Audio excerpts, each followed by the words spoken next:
There are certain mantras in life you should live by. Never get involved in a land war in Asia, and you should never go up against a Sicilian when death is on the line. But only slightly less well known is this. Never go and watch an English remake of a foreign language film. I mean, there hasn't exactly been a huge pool of successes to call out. I'll never forgive what Hollywood did to Spoilers, one of my favourite films that they remade and repackaged as The Vanishing.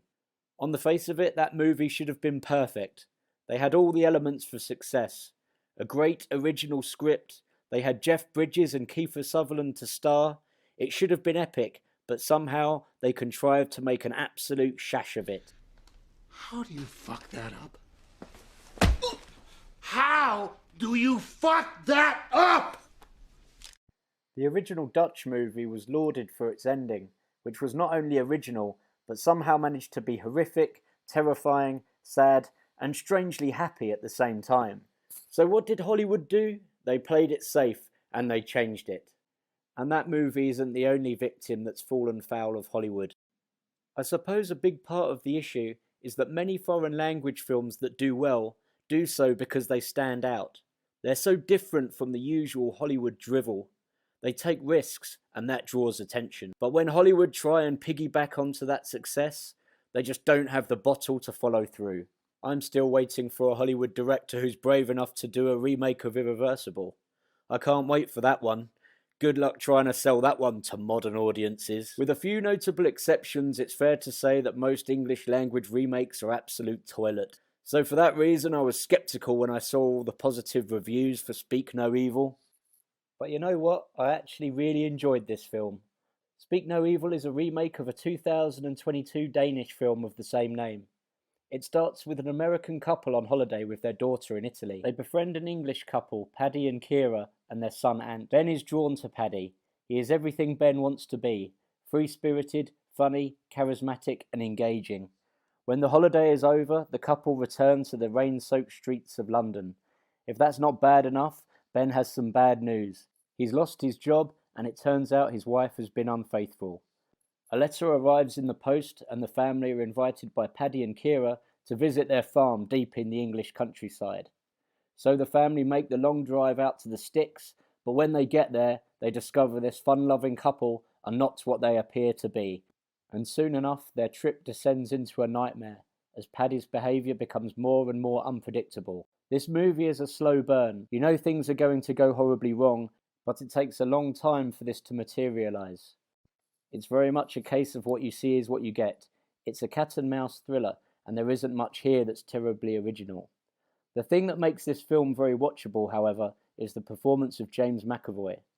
Don't get me wrong, Scott McNairy and Mackenzie Davis are good as Ben and Louise.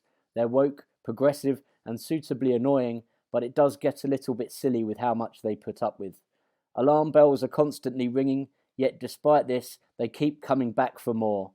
One of the biggest laughs in the theatre was not a line from the movie, but it was a response from an audience member when the couple have driven away and are about to escape.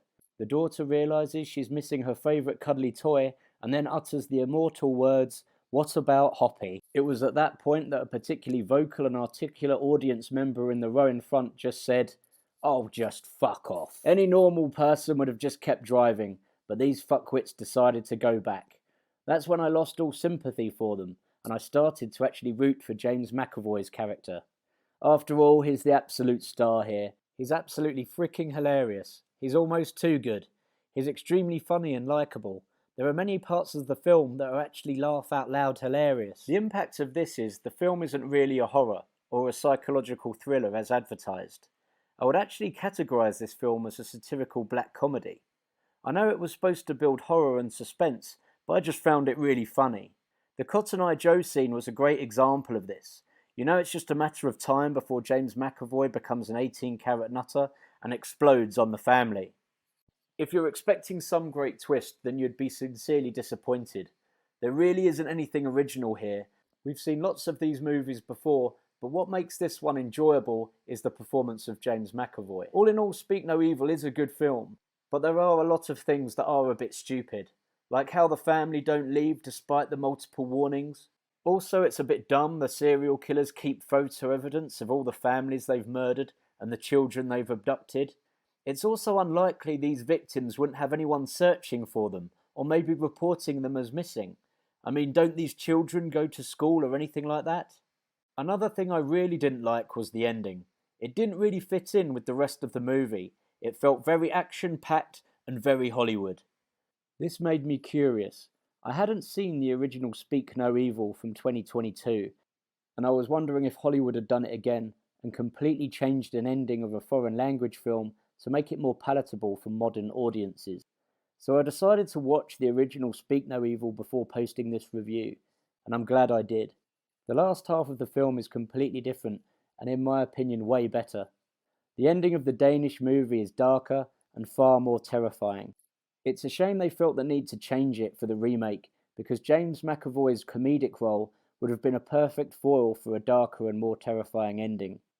It would have taken the audience by surprise and cast a little cloud over the cinema. As it is, 2024's Speak No Evil is pretty good, but would I have enjoyed it so much if I had seen the original? I'm not so sure. It seems the secret to enjoying an English remake of a foreign film is maybe not to watch the original first. Oh, well, that is very sweet of you to say.